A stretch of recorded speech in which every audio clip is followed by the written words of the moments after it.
recording now.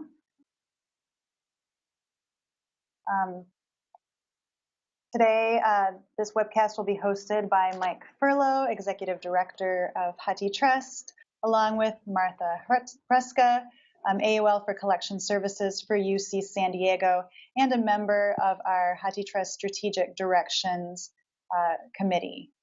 I am Melissa Stewart. I am Mike Furlow's assistant with HathiTrust, and I will be helping out with the webcast today. Just so you know, we ask everyone keep their cameras off and microphones muted today, because we find that a lot of times we get interference during the webcast when people have their microphones on. If you want to ask a question, there will be times during the webcast for questions. Please type the questions into the chat window that you see on the right side of your screen, and I will read those questions aloud to Mike and Martha during the presentation. So now that the housekeeping is out of the way, I am going to turn it over to Mike Furlow. Okay, thanks, Melissa. I really appreciate that. And good afternoon, everyone. Welcome. I think it is probably afternoon in most of your time zones now. Welcome to this, and much appreciated that you're joining us this afternoon. As Melissa just said, I'm Mike Furlow. I'm the Executive Director for HathiTrust. I am joined by Martha Ruska. Martha, is your microphone working, waving? Everything's working okay? Yeah, I'm waving. Can you hear me? Yes. Yep, absolutely. Okay. Martha actually has served in a lot of different ways related to HathiTrust governance and advisory and working groups. She has been a member of the Program Steering Committee, as well as currently a member of the Collections Committee. And I really appreciate Martha joining us today to talk a little bit about how we're going about setting these directions. So as Melissa said, save questions, type them into the chat window. We'll have ample time to pause and make sure your questions can get asked and answered. A quick roadmap for this afternoon. I'm going to take a few minutes to introduce this by talking about where is HathiTrust today and why we need to be looking at our strategic directions now. Martha and I both are going to talk a little bit about what are the results of our conversations about the future so far. We want really this to be the first step in getting your feedback on the future. And then at the very end, I'll talk a little bit about how we're continuing this process through the remainder of this year. The first thing I always like to do when I talk about HathiTrust with any audience is just remind you of our mission and our purpose. It is very much a library mission. It's one that if you were to compare it to the mission of many of your libraries, it would look probably quite very much in alignment. A lot of people think of HathiTrust, a lot of us who don't know it very well do think of HathiTrust primarily as a digital library. They think of it as a place that has just kind of an enormous array of content available for access. And it is that, but as you know, it's also much more than that. It really is an organization that is attempting to do much more than provide access to a large digital collection. It's actually attempting to solve some large-scale problems for libraries and higher education writ large. Our membership is really quite large as well. Looking at this, I'm not going to give you too much time to pick out your library off of this list if you can even read it. We have over 125 members right now. Most of these are in North America. There's a small handful outside of the United States in Australia, Beirut, and Spain. And we really appreciate everybody who is a member and who believes in the mission of what we're doing. Today, the collection is standing at very close to 16 million volumes. I am hopeful that by the end of the year, we can tick over to 16 million volumes. Out of that, that represents about 7.7 unique book titles, 7.7 million unique book titles, as well as 428,000 serial titles. One of the things that we're happiest about, though, is that so much of the collection is available and open for reading, either because it's in the public domain or it's been licensed by the rights holder. So almost 6 million items. And of course, just as a reminder, the collection includes mostly published materials that are mostly bound, digitized from library collections. It's very much a book collection. when people ask what does this HathiTrust thing do? I mean, how do you actually run a digital library like this? And I've come up with lots of different ways of explaining this. None of them satisfactory, it seems, at any of the cocktail parties I've been at. But there's really no single way to describe what HathiTrust does. What I've flashed on the screen here is just a diagram that we have been using a little bit internally to kind of think about how different parts of our work relates to each other. There's really nothing magical about this diagram. It reads left to right. Probably it would more effectively be presented as a stack from bottom to top. I actually tried doing that once, but it came out looking like a mushroom cloud, and I thought we probably see and think about those enough these days. We don't see any more of that. But real quick, I want to just point out that at the very base of what we do, we are aggregating a collection. But we're not aggregating a collection in and of itself, just for the purpose of building a collection.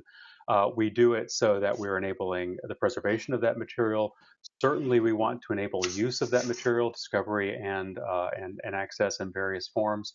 But I think what's most exciting about the work that we do is that beyond that scope of use, we're also trying to tackle much larger questions. We're trying to tackle issues of rights management and investigation, determination of copyright status of works. We're trying to tackle collection management issues. So our shared print program has really made a big step forward this year in that respect. And we have a research center that's looking at different ways we can enable use of collections by researchers and students. So a real range of things. So if that's where we are today, I try to think about our past and how we got here more or less in 6 stages. So I would characterize there's a period of prehistory here. There are written records from this period. It goes back only to 2002, and there are files back behind me somewhere that documents the early prehistory. But this really is the stage at which for one thing, Google's mass digitization project was getting started, partnering with a number of libraries. And out of those projects came a conversation among the Big Ten libraries about forming something called a shared digital repository. As those conversations evolved and continued and grew, we started moving towards the development of something actually larger than just that for the Big Ten, but something that would encompass and incorporate collections from a larger number of universities and colleges, and would accommodate a much wider range of ambitions. So in 2008, we launched with the institutions of the Big Ten, then the Committee on Institutional Cooperation, and the university libraries of the University of California. The next 3 years were really kind of a delirious period. There was a real rapid startup. There was an awful lot of rapid development, a lot of organizing, a lot of a real intensive thinking and rapid quick work being done to build a collection that stood at 10 million volumes by the time the membership met at the end of 2011 to hold a constitutional convention and talk about the future. So that was just over 6 years ago. And the next 2 to 3 years, we, based on that constitutional convention, HathiTrust formed a new governance structure. There was a leadership transition. I joined in during this period. And following that, we had a period of settling in and starting up. We really needed to grow our staff a little bit.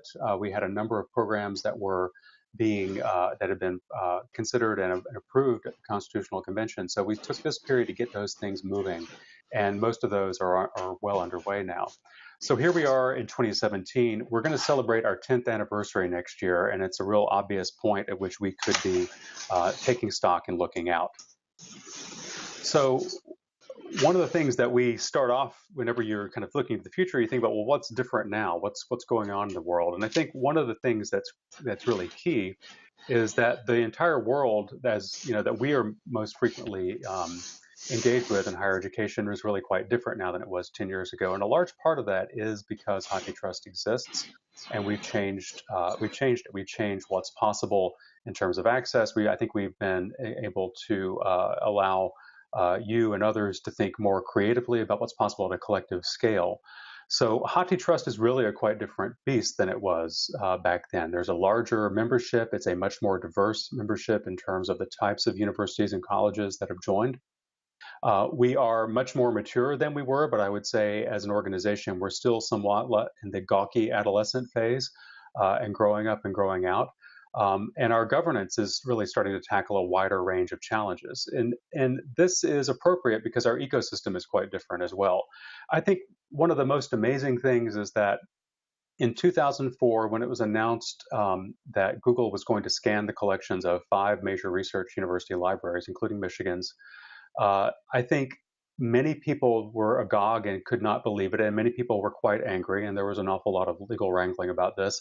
And now, 15 or so years later, it's like second nature. It is non-controversial. If anything, it's invisible to many people. It's just assumed. And I think that's quite interesting, but I think we're by no means done with the work we set out to do in those mass digitization projects, and we certainly have other things we want to try to accomplish as well. So that's just a piece of, you may think about the world a little bit differently, but that's just one way of characterizing the difference in the world today.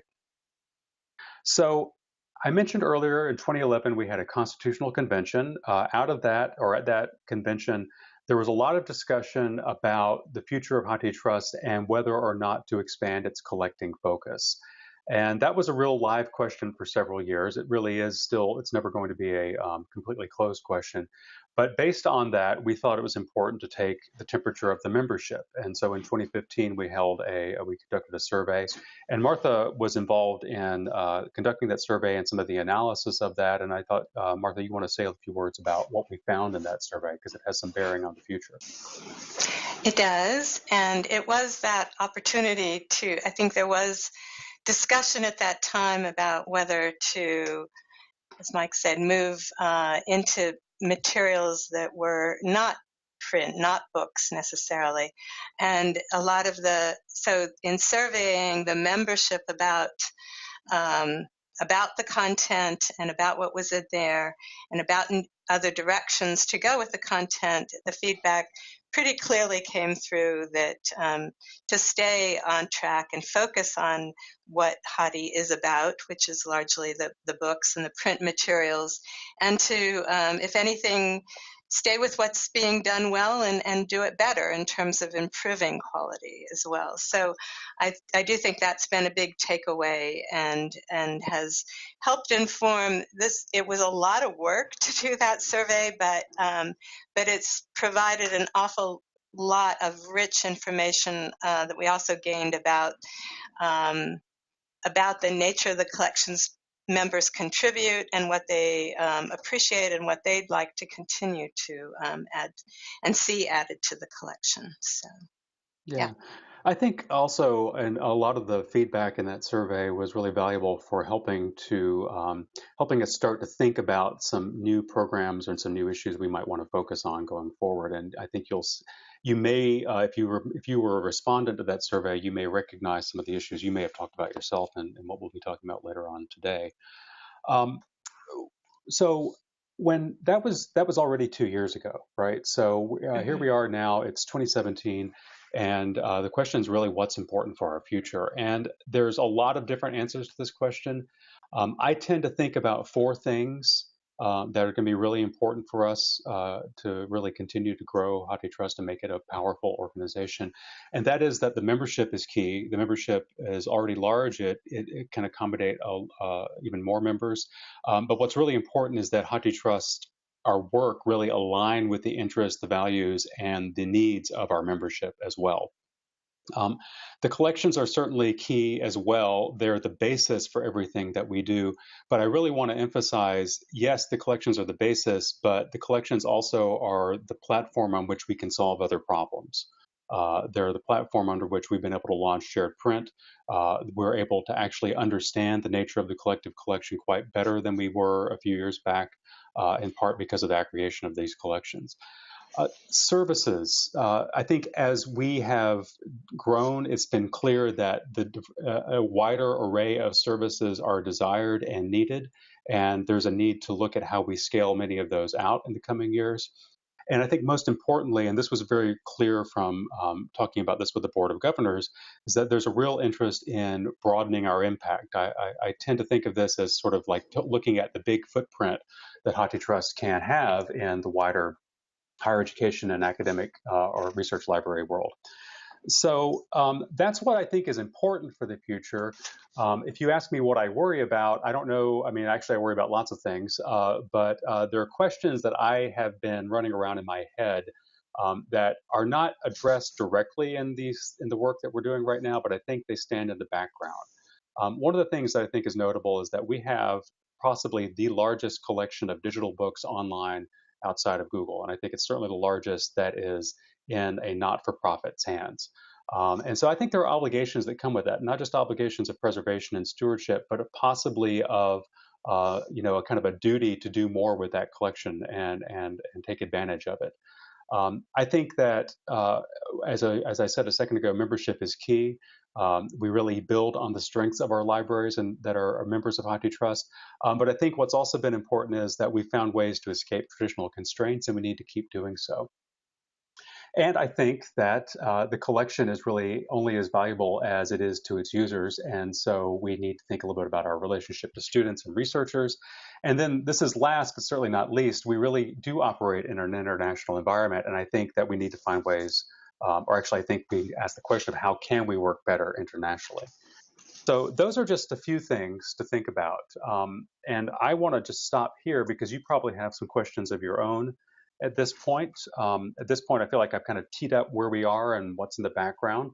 So if you have any questions about anything I've said so far or that Martha alluded to in the collection survey, let's take a minute or two to respond to a few of those.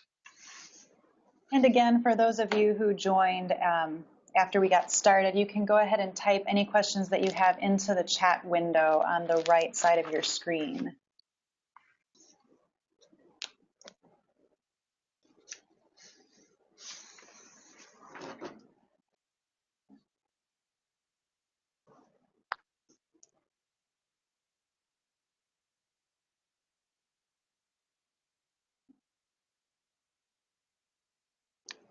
TikTok. Okay, I have one. Mm-hmm.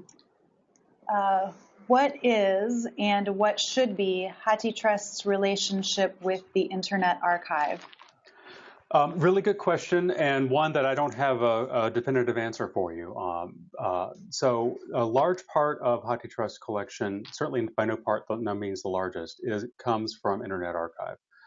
Internet Archive has digitized, quite a large number of books. I actually cannot recall quite how many. But early on, we began working with them to talk about ways we can ensure that we're working in tandem and together, but not at cross purposes. So a large part of the collection that's in HathiTrust, I want to say it's at least several 100,000 volumes, maybe a little bit more than that, has been digitized by IA and deposited in HathiTrust at the direction of the member libraries. One of the things that this year in particular we've been speaking with Internet Archive about is how can we better understand the nature of our different collections? We have some materials that are in IA has other materials. It's really not simple right now to get a picture of what has been digitized across the board without doing some deep analysis to compare the collections.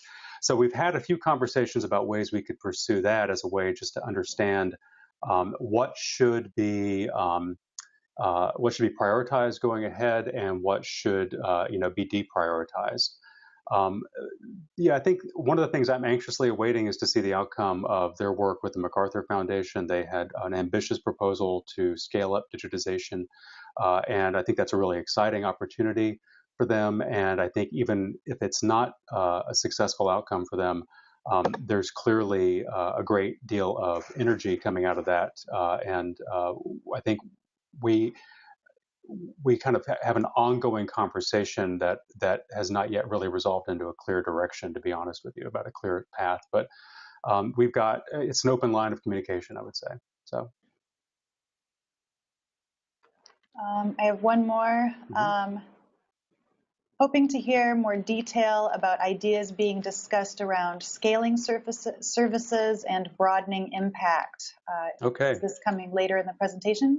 We'll talk a little bit about that later in the presentation. And I want also to say I'm interested in hearing what people have to say about that as well, because I don't think one of the things that'll become clear in the next section is that we haven't figured this out yet, right? This is really very much getting started. And we're holding these sessions as much to hear from you and to get your thoughts and to get your ideas into the process as anything else. So maybe with that, I should turn it over to Martha to talk about what process we're following and leading into what work we've done so far. And we will back up for these questions later when there is more time. So those couple of you who didn't get your questions answered, I will ask those later in the presentation. Okay.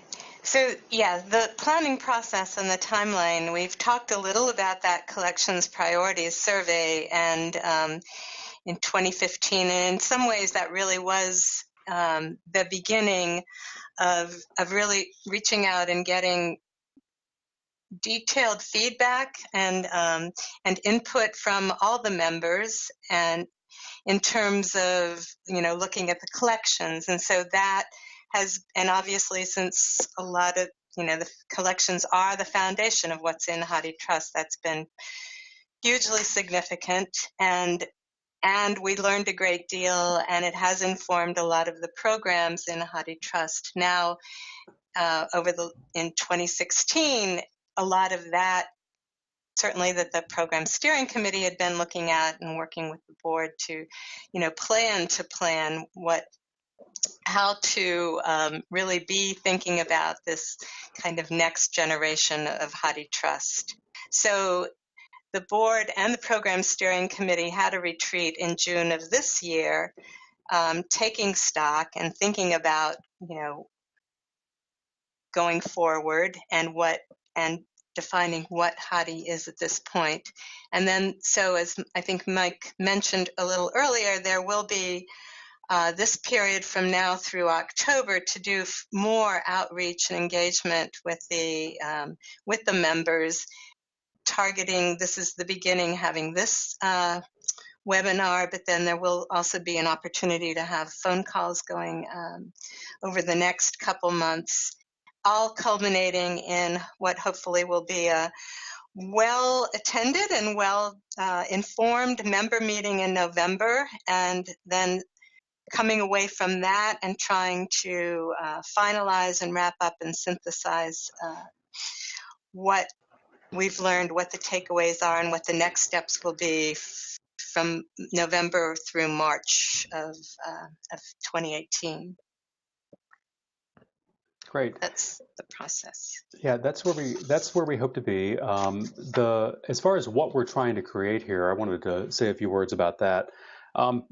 I struggle, frankly, a little bit talking about this work as a strategic planning process or strategic visioning or directions process, in part because I think we've all seen strategic planning done well, and we've all seen it done not so well. And one of the things that I've really been convinced of over a time is that the world moves too quickly to be able to put a very firm plan in place and try to hold on to it for a very long period of time. So I think as much as anything else, what we're trying to do is to develop a strategic vision that does two things. It helps tell a compelling story about who we are and what we value, but also provides a framework for putting that into action. And would not be a rigid framework that says, in these 18 months we do this, and by month 48 we're doing this. It's one that leaves us room to adopt strategies or objectives as we go. Practically, you'll see that we've ended up organizing our thoughts and our work around this in 3 strategic thematic areas where we think we can make the biggest difference. And as far as a time frame, we've been saying 3 to 5 years. It's most likely, I believe, beyond 3 years. It's very hard to see the future. And so I think we'll have to see where we go. I want to think about this as something that's a living document as much as anything else. And again, this is most important, that this really does need to be something that's in alignment with what you're thinking about. And so we really want to hear from you today and in the next couple of months and beyond about this. Martha alluded to a retreat we had back in June, and I just wanted to let you know who was at that meeting. This event was coordinated and facilitated by Catherine Cott, who many of you may know from working in library land. There's actually 5 other people who were expected to attend this meeting but could not because of weather reasons, and no doubt it would have been richer if they'd been there. But one last thing I'll note is that a few people who are listed here have moved on from these roles. So couple of people might just say retired next to their name at this point. So I'm going to turn it back to Martha to talk a little bit about what came out of that meeting, and then we'll go in and talk about that in more detail.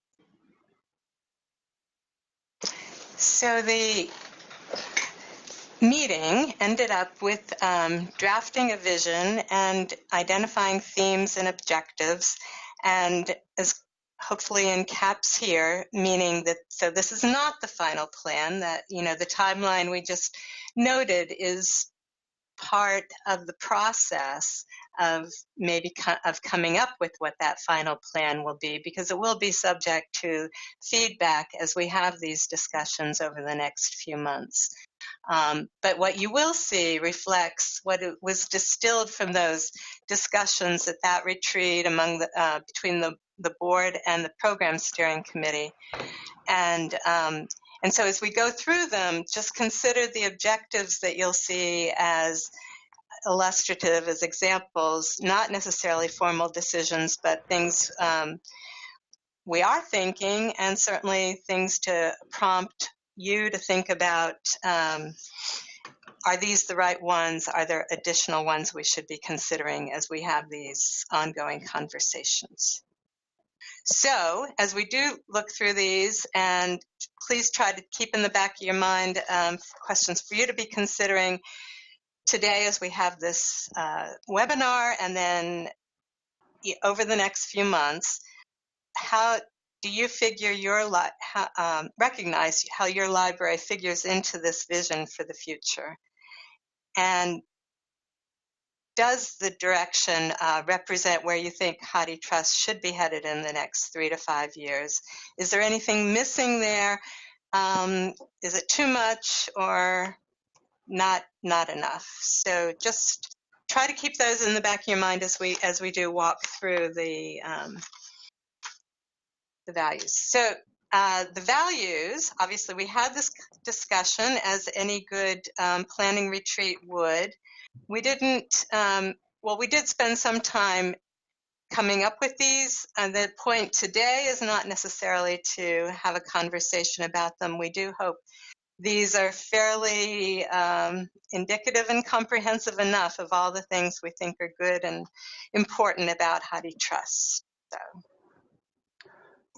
Next. So back to the vision. As we conducted our conversations that day, or those 2 days, we ended up kind of coalescing around a few key ideas. And out of that retreat, we spent some period of time this summer drafting a vision statement and these thematic areas. And what you see on the screen here is 2 different versions of a vision statement. The first one is much more of a tagline. One that you might recognize in more promotional materials, trying to give a high-level view of what we're focusing on. The second one is a little bit more detailed, a little bit more encompassing, talks a little bit more in depth about what we're out to do.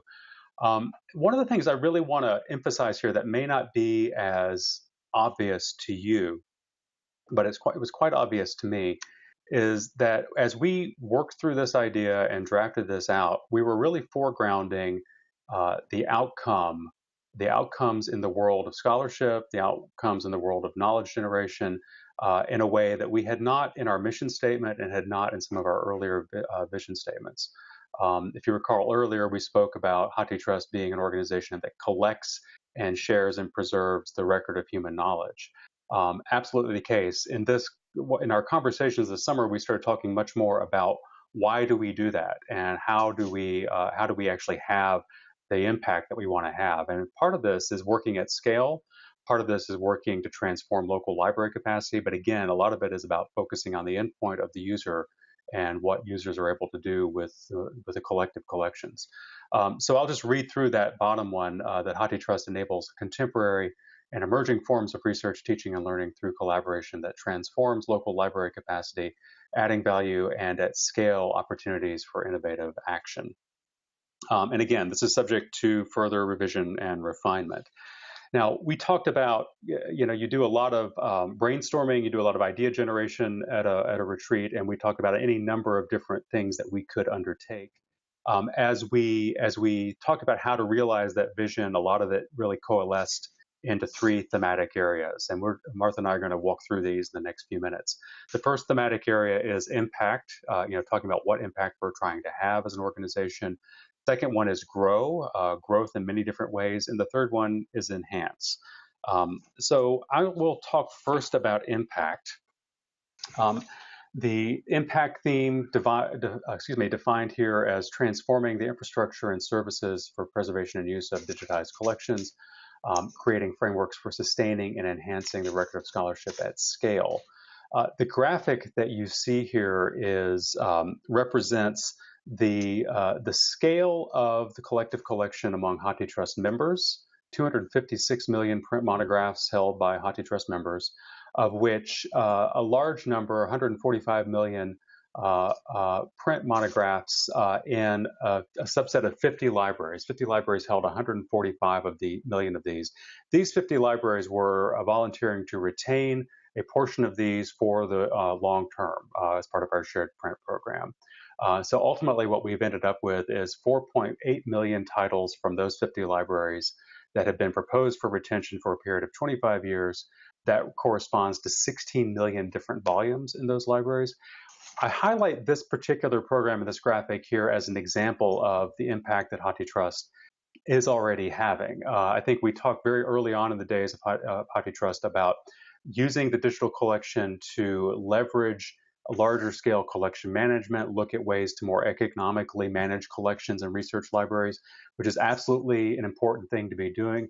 But as we have proceeded with this program, we've really begun to understand how the shared print program is an example of how libraries are starting to form a safety net for the collective collection, right? Enabling the preservation and ongoing stewardship of a print record into the future. What we're really trying to do through the shared print program, as one example, is catalyze collective work that's already happening at regional and network levels to have it happen at above the network level and in a more coordinated and concerted effort. So that's an example of what we've been doing.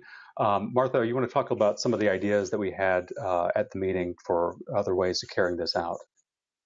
So with impact and thinking about some of the possible objectives here, and so now going back to when I talked about questions for you to be considering in the back of your head as we talk about these, do these make sense for your library, and is this the right direction for us to be going? So, but we were thinking in terms of impact about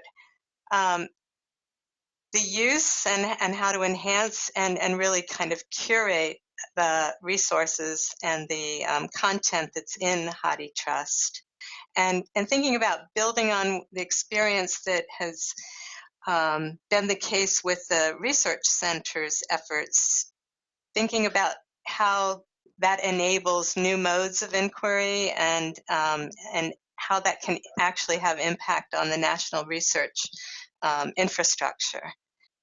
And then thinking about building and cultivating more strategic partnerships with other organizations, so extending that impact and leveraging HathiTrust's position in the ecosystem here as an information kind of as a powerful information resource.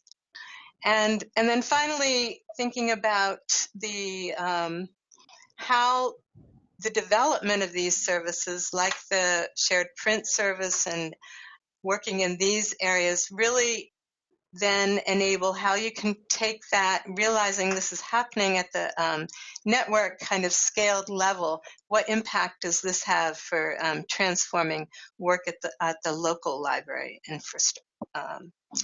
infrastructure or services? It does start to really make a difference in how I think we think about the services we're doing at the local level, realizing we have this to be. So it's just, and I think we're all at a phase of thinking through what now makes sense to be doing at what level and how they interact. So. I think I could pause here for a second and see if there's any particular question just to maybe help clarify what we're thinking here or about the objective about this process, if there's any one or two quick questions on this one.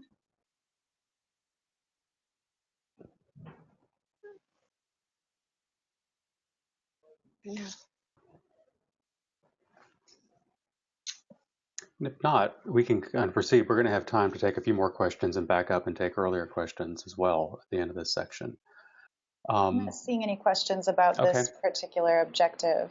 Okay, that's fine. Then let's move. Let me talk about the next strategic thematic area, which is grow or growth. And here we're looking at growth and expansion in a lot of different ways. We're not talking only about growth of the collection, although the graphic there suggests we might be. We're talking about growth of the membership, enlarging the user base so that our services can have reach a wider footprint. And actually ultimately have that impact. I think we put impact first because it's the one that we think of as the most important, but really impact flows from these others as well. One of the things I wanted to talk about as far as growth is concerned is I think that as we have increased the size of the collection, it's become possible, as I said several times throughout this, to tackle larger problems, right? The fact that we have a collection of so many volumes and so many titles now begins to make a dent in begins to start to represent a portion of a collective collection. But I think something that's really important for us to consider is that we aren't even close to being done in aggregating or building a digital collection that represents the physical resources of North American libraries, much less worldwide. And I think it's important for us as a community to think about how we can continue to build that collection going forward and ways we can do it as a community, both through our own efforts and in partnership with others as well. I'm going to stop talking about this from my own perspective for a few minutes here, and I'd like Martha to talk a little bit more about some of the objectives that flow from this particular theme here.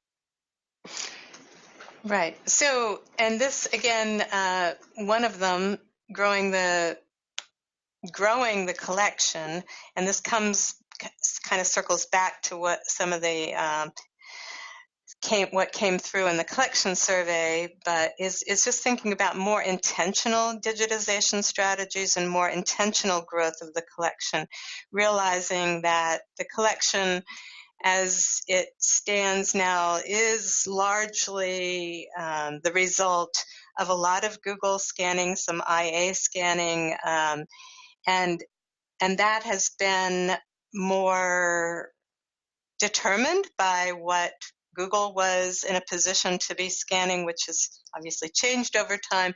But as we now take stock of what that is and see where we have some strengths, where those strengths could be further strengthened by really thinking about what needs to be added to fill in some gaps, and then where there are gaps that we just don't have anything that we could be considering reaching out and making sure is included. And so this kind of leads also to increasing membership, again, keeping in mind the types of members or even partnerships that would enable the collection growth to be more complete and to fill in some of those areas where it would only benefit by having more added.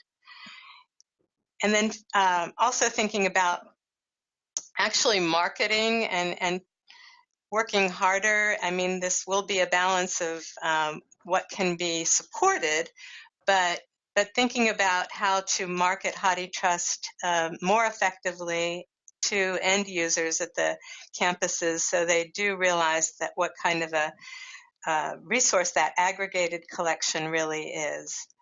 And similar in some ways is cultivating this kind of community of researchers who can help for their own sake in doing their research and then just cycle that back into what Hathi is and how it can become better in terms of being that sort of platform that isn't just the accumulation of all those collections, but being a platform that in and of itself is an important piece in the ecosystem of information resources.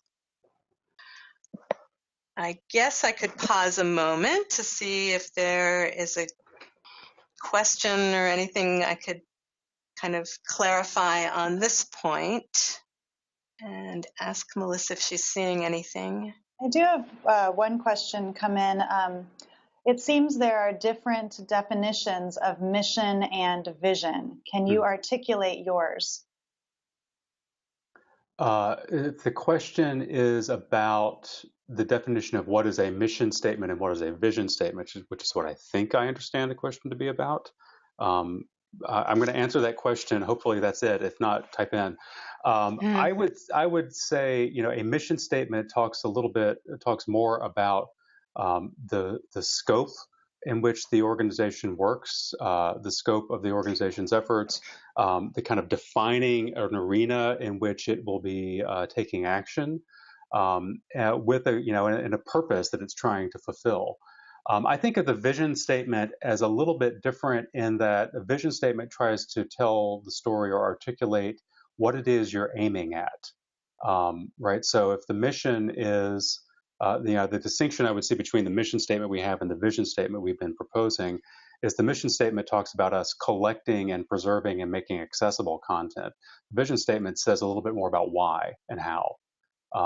So that's how I personally would define it. Others might see it a little bit differently, but that's kind of the operating principle I think we've had in here so far.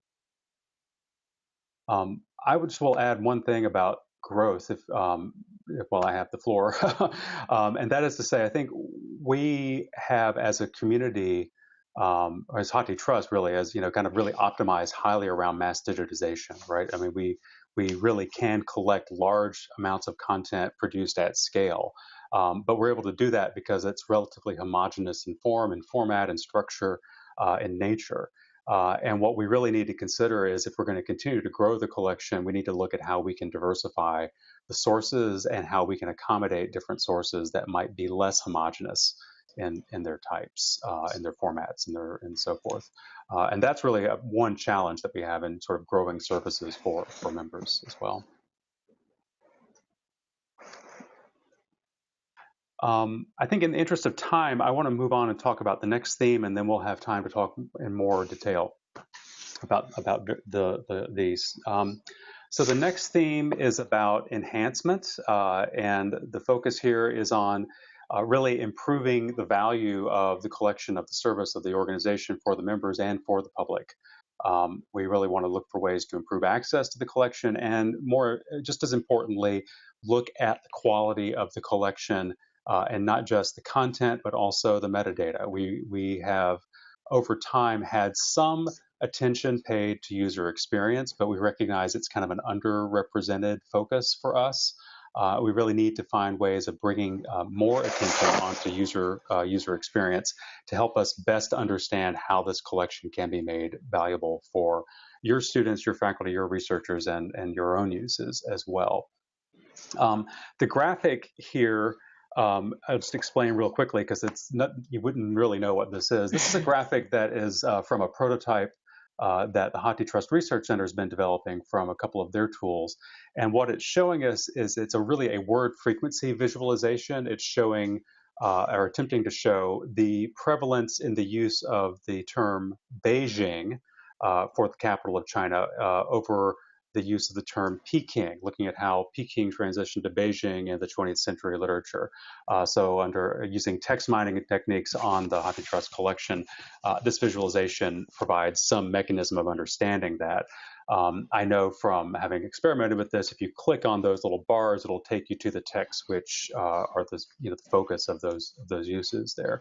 So this is not by any means ready for prime time as a discovery interface, but I think that one of the exciting things about the experiments that we see at the Research Center and that researchers do there is the ability to generate new metadata and clarify a lot of facts about the collection that we can use then to improve the discovery and the experience of using the collection for users as well. And I think that would then extend into management as well. But I'm getting ahead of myself. I'm talking about objectives and things we might do. So I'm going to let Martha talk a little bit more about that now. Right. So that was a good lead in, because one of the objectives that was considered and we have put out on the table is really thinking about these different modes of discovery. So that's a good example of kind of how visualization interfaces that can be that can enhance the Hati corpus. Certainly another that came out of the collections survey, and that we actually have a group that's working on and maybe even talking about while we speak, about improving the content and the quality of the database, including especially maybe the metadata quality is another objective that would be a worthy one to put some effort and resources toward. Also enhancing, I mean, Hati has done some groundbreaking work providing some services for print disabled users. This indeed could only be enhanced. And then in addition, just working on the overall usability of the and access to the collections. And then the other important piece is, as Mike noted earlier, that over 5 million volumes in the collections are free and totally open, and a lot of that does come from some serious work doing copyright review that people do continue to work on. And so that's just another area where, to whatever extent we can make more of the collection freely and openly available, that's certainly a worthy endeavor and objective that we want to continue to put out there. So yeah, I think these are good examples of ways we could enhance. There certainly are probably some others we can continue to work on. So we've come to a point where we've walked through pretty much the structure and most of the content of a work that was generated out of that retreat this summer. And I wanted to say now is a good time for us to have some conversation. If you have some questions, this medium is by no means the best for conducting conversations, but we'll do our best here, and then we'll talk about some other opportunities we have for you. So, Melissa. Can you expand on your thinking around the need for broader international engagement? Yeah, this is a question that comes up periodically. I don't know if y'all just got my calendar alert, but I apologize if you did. I'm clearing my screen here, so I'm not distracted by it. There we go. This question comes up periodically, especially from non-US libraries, about the potential to join HathiTrust. And when we talk with these libraries, we're usually having a conversation not only about services or benefits of membership, but one of the things I personally think is important to understand is the nature of the problems that library is trying to solve. And I have spent some time over the last couple of years talking with folks in the United Kingdom, for example, trying to understand how some of the challenges that we're facing in the United States and in Canada around print management, how does that play out in the United Kingdom? Does it play out in the same way?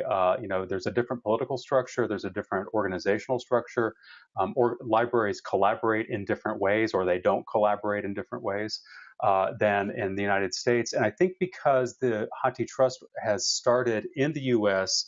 and has had such a strong U.S. Guiding hand, if you will, in this, it's important to understand how it's different outside of the U.S. if we're going to try to help those libraries solve problems there. We may or may not be well positioned to solve problems or help libraries tackle issues in their countries.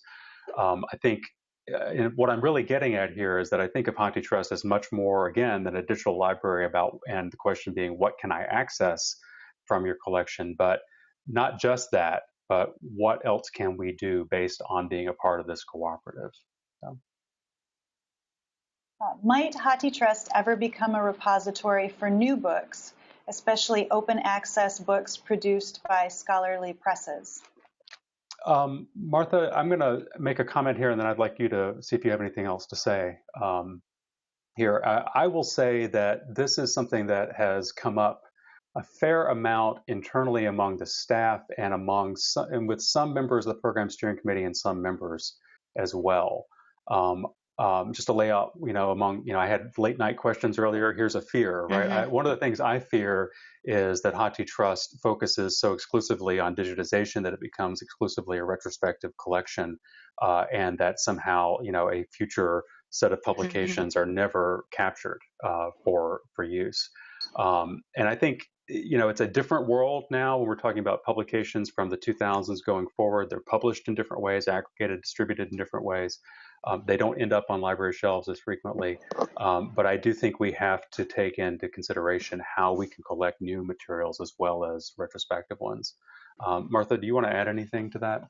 Yeah, I'll just second that. I know not any longer liaising with the collections committee, but I do know that over the last couple of years, that question does come up about having strategies to really be, for Hathi to be working with and collecting some of the born digital materials that in many ways, and for many of us who are sort of collecting those in a way, but that long-term access to them is certainly something that maybe doesn't keep us up at night, but it is a concern, and it does seem something within Hathi's purview to be thinking about. So I do think that's a legitimate objective to put back on the list. Melissa, are there other questions? Yes, please talk about efforts to improve access to in-copyright content under the umbrella of Section 108. Yeah, great question. So we have for years had recognized the legal ability to provide access to works that under Section 108 of the Copyright Act. Section 108, there's a lot of different provisions in there. There's one in particular that I think this question is related to, which is provision of access for copies that have been lost, damaged, or missing when those copies, or rather when those titles are no longer available on the market in a new condition. That's probably not the exact wording of the law, but it's similar. So there's a couple of moving parts in that. One is a library identifying a work that is lost, damaged, or missing in their holdings. Another is determining the market availability. And there's really a third, which is what are the technical and logistical methods we use to provide that access to ensure that lawful access remains lawful and that it's not inadvertently, works that are made available under 108C are not inadvertently shared beyond the use community that is allowed to have that access. I'll be perfectly frank with you. I'm really not satisfied with the quality of service we're able to provide around that right now. The technical limitations for the ways we've implemented that are challenging. I also note that it is a real the question of what market availability means in a world in which things can be made available print on demand is really one that needs to be further explored. And so we've been doing some internal assessment here at HathiTrust, looking at how we have been managing that project or that service, how we've been, what our technical issues are with that. And we're getting close to being able to kind of finish that review and take stock of some steps we could then take to improve that. I don't have a timeline for you on that. I recognize that if you're asking that question, it's obviously important to you, and I recognize that it is important. It's actually something that's a muscle that I want us to be able to flex. There are some other provisions within Section 108 that also depend upon the question of market availability that we haven't explored yet. Section 108H talks about works that are in the last 20 years of their copyright status could possibly be made available in a library if the work is not available on the market. But again, that question of determining a method for conducting market research is an open one, and one that I think we need to determine how to address in the coming years. I can't see a way to do that except in ways that are also distributed in the ways we've done copyright review. But I do think that's something to talk about in more detail. So I am noting that it's almost the top of the hour. So Melissa, is there one more question, and then I can probably whip through what comes next here? No, we don't have any more questions at this time. Okay, good. So if you've stuck with us this long, I really appreciate it. I think one of the things I'll say about strategic planning and strategic visioning and putting these documents together is that you really find out a lot about yourself and about people and their tolerance for ambiguity. If you looked at the objectives and the themes, they're at a very high level that's intentional. You can very quickly start diving down into a deeper level about what some of those objectives mean, how you might enable those, how you might take action around them. We could go on and on about a lot of those, but they're not appropriate. They weren't appropriate for that format, so a lot of detail has been left out. But I think the questions you're asking give some indication of the things that are important to you, and I imagine there are others as well that haven't come up yet on those questions. So what's next? So we have some more conversations to come. There we go. We're going to keep undergoing a review of this work that we've done so far with you. We're going to have some smaller group discussions, a member meeting, and we're going to work towards finalization. It's kind of an accelerated schedule, but I think we can actually get another version of this put together after the member meeting in early 2018. First thing I want to let you know about are some small group discussions we're planning to schedule in September. We have already set the dates, but we are just now announcing these. The intent of these small group discussions is that they would be more focused on you than on us. We will intentionally limit the size of these events so that we can actually have a conversation. It's very hard to do so when we have 60 people on the webcast. So we'll have to limit the participation in these. We're going to send out the registration for these later in this week. And based on the response rate, we'll see if we need to add any others to those. On each of these, we'll probably actually continue, even though we're calling them conference calls, we'll probably do them by video to be able to share some information by chat if we need to do so. And other members of the steering committee will join me. Martha will be on the first one, but then Carla Strebe will join one. Gunter Weibel will join another. John Colshaw will join another as the month goes on. The member meeting this year, we've talked about already. It will be held on November 2nd at the Lowe's Chicago O'Hare Hotel, which is actually in Rosemont, Illinois, beautiful downtown Rosemont, Illinois.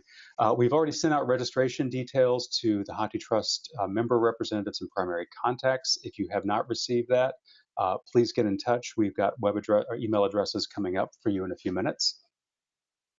At the member meeting, we would really like to hear from the members themselves. We've created an opportunity for members to talk about the work that they have done or the challenges that they're facing that they think HathiTrust could help address.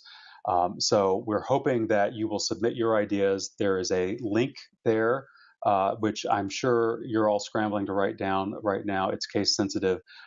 These slides and details will be sent out to you after this meeting so that you will be able to get access to this information. Again, you won't have to remember that URL there. You can track the work that we're doing over the next few months. We'll have a website. It goes live tomorrow. We didn't want to try to put another URL in this today and have you try to remember that. So tomorrow we'll be putting out a URL to you all, or a message to all of you who are attending this. It'll include a link to this video. It'll include a link to the site where you can see the strategic vision, themes, and objectives document as well. And as we have updates, we'll post them to that site as we go. And then that's the last thing I had to say here. I want to say thank you all for attending. There's time for a few more questions. And if you have to run off right now, you can email me at furlough@hathitrust.org with any questions about strategic visioning, or really anything at all. If you have general questions about HathiTrust, about services, about specific things related to something you can or can't do at your campus that you want to know about, the best thing to do is send a note to feedback@issues.hathitrust.org. That goes into our ticketing system. We track all of those. Our user support working group is fabulous, and they'll make sure that we get back to you on that. So now that I've run through that at a clip, let me just see if there's anything else that people want me to respond to or Martha to respond to.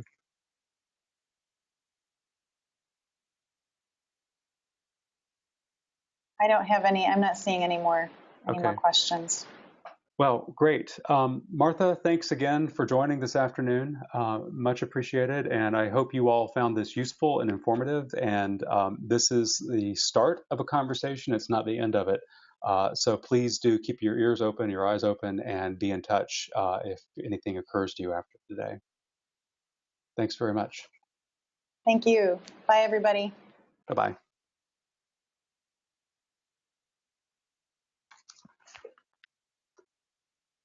So, Melissa, I realized I have a call or a meeting with Heather at 4. So I need to run off of this and not do the usual debrief. But I'll check back with you as soon as I get done with Heather. And Martha, are you still on the call or have you left?